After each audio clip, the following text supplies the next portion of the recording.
Assalamualaikum warahmatullahi wabarakatuh. Perkenalkan, nama saya Yusuf Kurniawan, mahasiswa program studi PJJ Manajemen Universitas Cyber Asia. Di sini saya ingin mempresentasikan proposal penelitian saya yang berjudul Pengaruh Kebijakan Work from Home terhadap kinerja pegawai di KPP BC TMPA Semarang, dengan Bapak dosen pengampu, yakni Bapak Nur Wahidin. Memasuki slide pertama, yakni fenomena dan juga landasan kebijakan. Nah, yang pertama ini, fleksibilitas lokasi kerja. Work from home kini diakui sebagai instrumen strategis untuk meningkatkan engagement dan produktivitas di sektor publik. Yang kedua, diterapkan masif sejak Surat Edaran Menteri Keuangan nomor SE 6-MK-1-2020 sebagai respon krisis pandemi. Kini berevolusi menjadi sistem kerja hibrid jangka panjang. Yang ketiga, KPP BC TMPA Semarang memegang peranan krusial dalam fasilitas perdagangan dan pengamanan penerimaan negara di wilayah Jawa Tengah, khususnya di Semarang dan juga sekitarnya. Kemudian, terkait tantangan operasional dan celah riset, nah di sini terdapat 3 tantangan operasional dan juga celah riset. Yang pertama yakni karakteristik kepabeanan yang teknis, yang meliputi pemeriksaan fisik barang dan juga pengawasan di lapangan. Eh, Dengan ini menuntut koordinasi ketat agar tidak mendistorsi pelayanan. Yang kedua, kendala komunikasi virtual dan kesiapan infrastruktur digital berpotensi menurunkan responsivitas pelayanan publik. Menginjak slide selanjutnya, yakni rumusan masalah penelitian. Jadi, yang pertama, bagaimana persepsi pegawai terhadap pelaksanaan kebijakan work from home WFH di KPP BC TMPA Semarang. Yang kedua, bagaimana tingkat kinerja pegawai selama pelaksanaan kebijakan WFH di KPP BC TMPA Semarang. Dan yang ketiga, yakni apakah terdapat pengaruh yang signifikan antara kebijakan WFH terhadap kinerja pegawai di KPP BC TMPA Semarang. Setelah itu, untuk batasan masalah penelitian sendiri, yakni untuk fokus kami menaruh fokus di pengaruh kebijakan work from home untuk variabel X dan terhadap kinerja pegawai untuk variabel Y.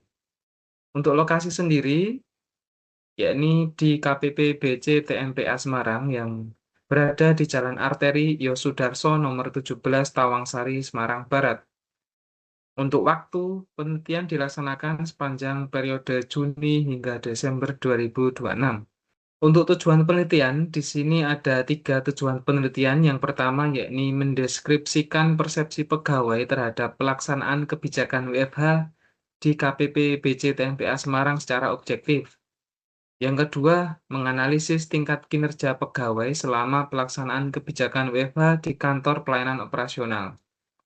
Dan yang ketiga, yakni menguji dan menganalisis secara empiris dan signifikans pengaruh kebijakan WFH terhadap kinerja pegawai. Untuk manfaat penelitian sendiri, yakni ada 2, yakni manfaat teoritis dan juga manfaat praktis. Untuk manfaat teoritis, yakni memberikan kontribusi ilmiah pada kajian manajemen SDM di sektor publik terkait fleksibilitas kerja, kemudian mengisi kesenjangan research gap, studi sejenis di instansi kepabeanan yang masih sangat terbatas. Memasuki slide landasan teori. Di dalam penelitian ini dibangun di atas 2 pilar teori utama dalam bidang manajemen sumber daya manusia. Yang pertama adalah teori dari job, demands, and results dari Becker and Demerotti.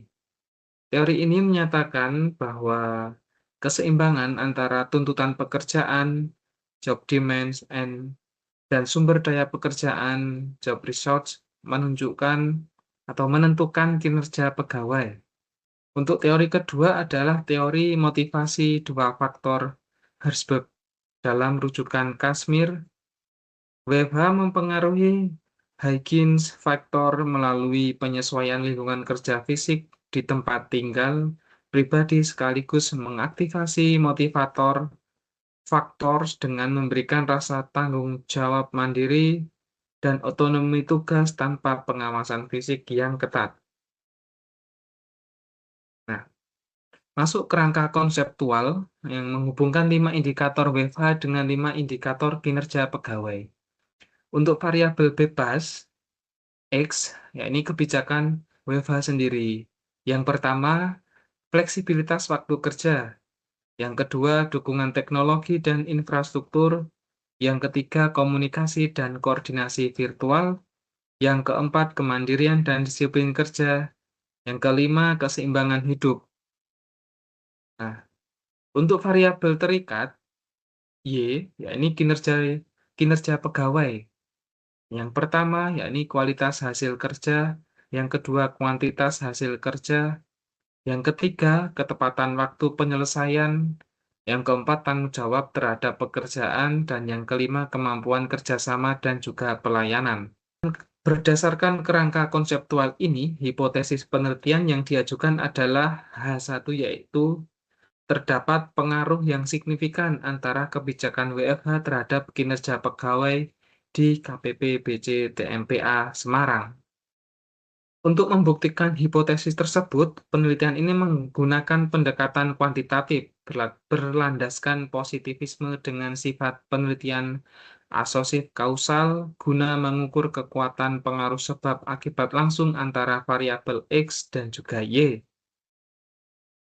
Populasi sasaran, yakni seluruh pegawai berstatus pelaksana di KPP BC TMPA Semarang yang berjumlah 290 orang. Berdasarkan rumus perhitungan Slovin, dengan batas toleransi kelonggaran E sebesar 5%, diperoleh ukuran sampel minimal sebanyak 168 responden.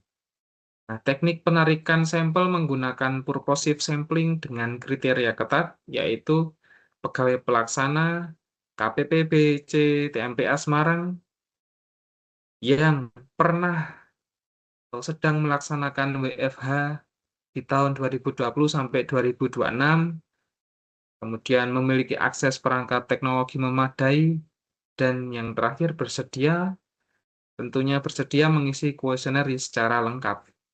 Di bagian akhir adalah alur pengolahan data yang terstruktur menggunakan bantuan perangkat lunak SPSS versi 26.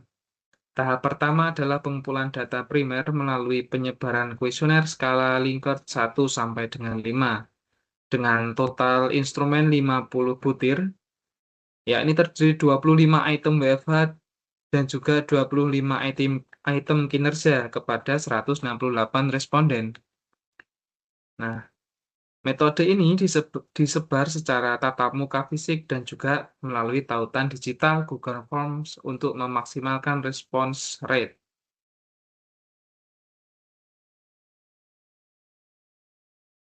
Kami juga mengumpulkan data sekunder dari regulasi internal Kemenkyu, yakni laporan NKO atau NKP tahun 2021 sampai 2025.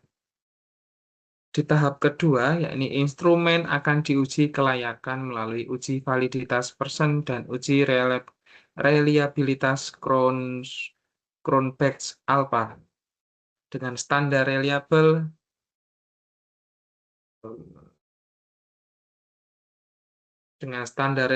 jika alpha lebih besar atau sama dengan 0,60. Kemudian dilanjutkan dengan pengujian syarat uji asumsi klasik berupa uji normalitas Kolmogorov-Smirnov, uji linearitas, dan uji heteroskedastisitas Gleiser. Untuk tahap akhir, pengujian hipotesis dilakukan menggunakan model analisis regresi linear sederhana dengan model persamaan matematis Y sama dengan A plus BX plus E. Kelayakan model akan dievaluasi secara statistik menggunakan uji T parsial, uji F kelayakan model, dan koefisien determinasi R kuadrat. Demikianlah pemaparan proposal penelitian saya. Saya berharap saya berharap hasil studi ini dapat berkontribusi positif bagi pengembangan keilmuan serta penyempurnaan kebijakan WFH di instansi DJBJ. Terima kasih. Sekian. Assalamualaikum warahmatullahi wabarakatuh.